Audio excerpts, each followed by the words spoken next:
Aliens from outer space continue to make contact, and not many people are listening. And those that are listening are blaming it on swamp gas. Hope you're having a fantastic day. Rex Bear, Leak Project. I brought Zorg with me today. Zorg, say hello.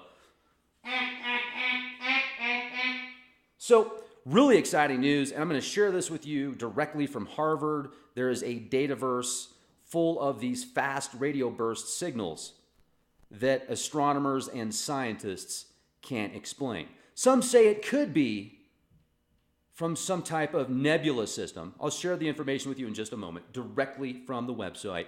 I do want to let you know that this podcast is brought to you in part by virtualshield.com/leakproject, the fastest, most secure VPN virtual private network on the planet, and the discounts they're offering right now for Leak Project listeners, over 80% off, additional services included for free with the VPN package, and a 30-day free pass.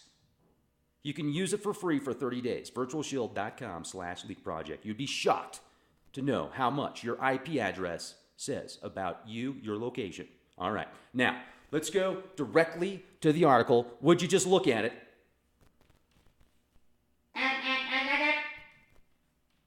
Oh, this is what I was going to show you. Right here.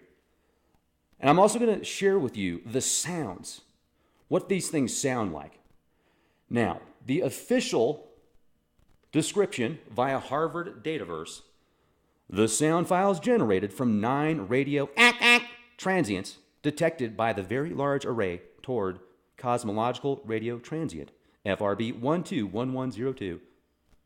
The sound of FRB 121102 has a chirp that is caused by dispersion.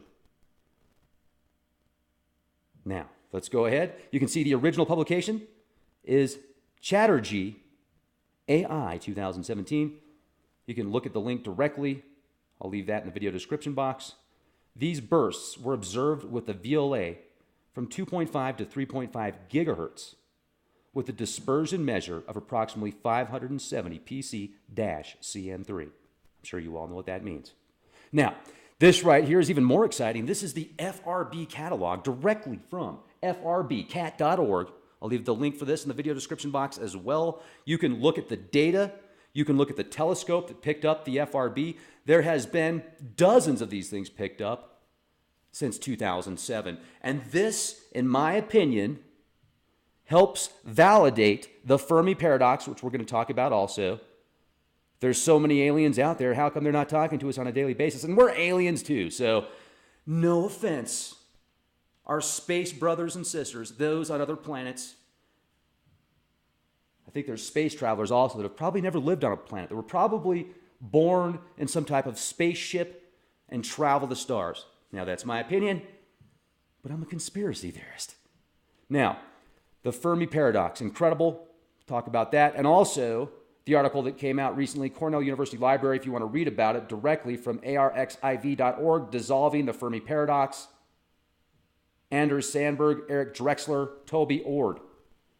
This came out just a couple months ago, June 6th of this year, saying that, oh, we're it. Nothing else exists in the universe. That's it. Now, the Fermi paradox asks a lot of questions like, if there are so many other beings out there, they're probably a lot more advanced than us also. How come we're not making contact with them regularly? And there's the conspiracies behind it. Well, maybe the signals are getting blocked by men in black type personnel. Maybe they're so advanced that we just can't understand it. Maybe we're not advanced enough. Maybe they don't want us to know where they're at. It's like sending out a signal in the jungle. Hey, I'm over here. Where's all the predators? Come get me. I want to be somebody's lunch. I mean, that's kind of what we're doing by sending all these signals in space. Imagine just pissing somebody off. There's some being that hasn't heard of anything in billions of years. It's just taking this nice long nap, and then all of a sudden you send these signals from some sitcom that people think is hilarious out here, and it gets this signal. It's like, it just pisses it off. It wakes up on the wrong side of the bed, and it's ready to destroy whatever sent it that signal. Well, Dissolving the Fermi Paradox basically says we're it.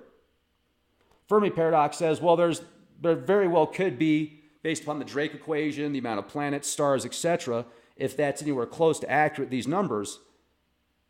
And another thing that's interesting, if you get into the singularity, where if you once a civilization discovers and learns how to create radio waves and radio signals and radio communications, within a couple hundred years after that, you could be at a point that's just far beyond what we're seeing right now even.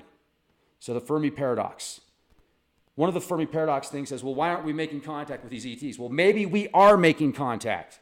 Maybe that's what these fast radio bursts are. Here is the direct white paper, the repeating fast radio burst, FRB 121102, as seen on Miller-second angular scales. It's pretty incredible. You can read the abstract, you can go through this. I want to show you some of the papers here, some of the data, pictures, a 1.7 gigahertz signal, just beep, and I'm going to share the sound with you in a moment, so stay with me here, stay with me. Why don't we do that now so I don't forget? I don't want to forget because I'm good at that. Okay, where's that? Here we go.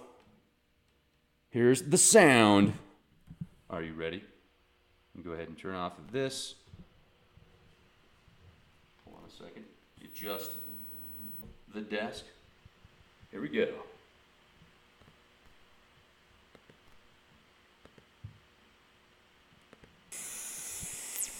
You hear that? Listen. Pew! It's like Gallagher. Pew!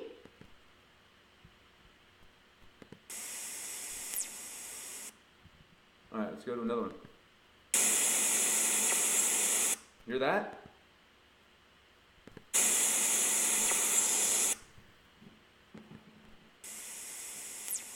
Pew! Slow that down.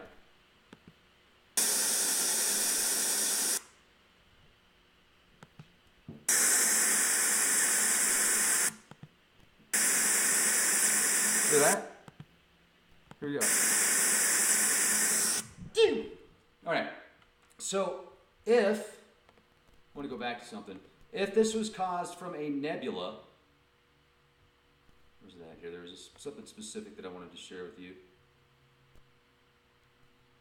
Okay, we argue, let's go back to this abstract here. Right here.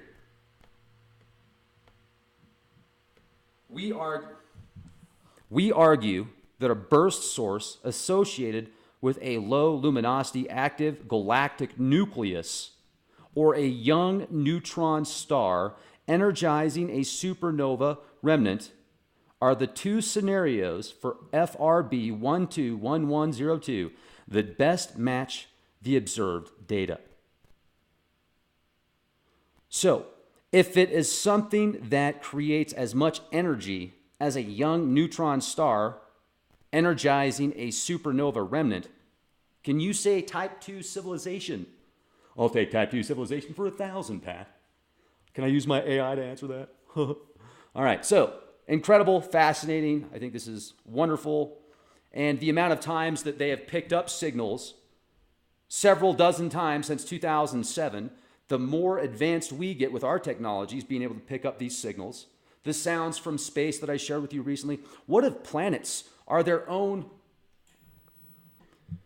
beings? Like a larger archetype that can literally tap into any part of its existence on its planet, any of the plant life, any of the biological life.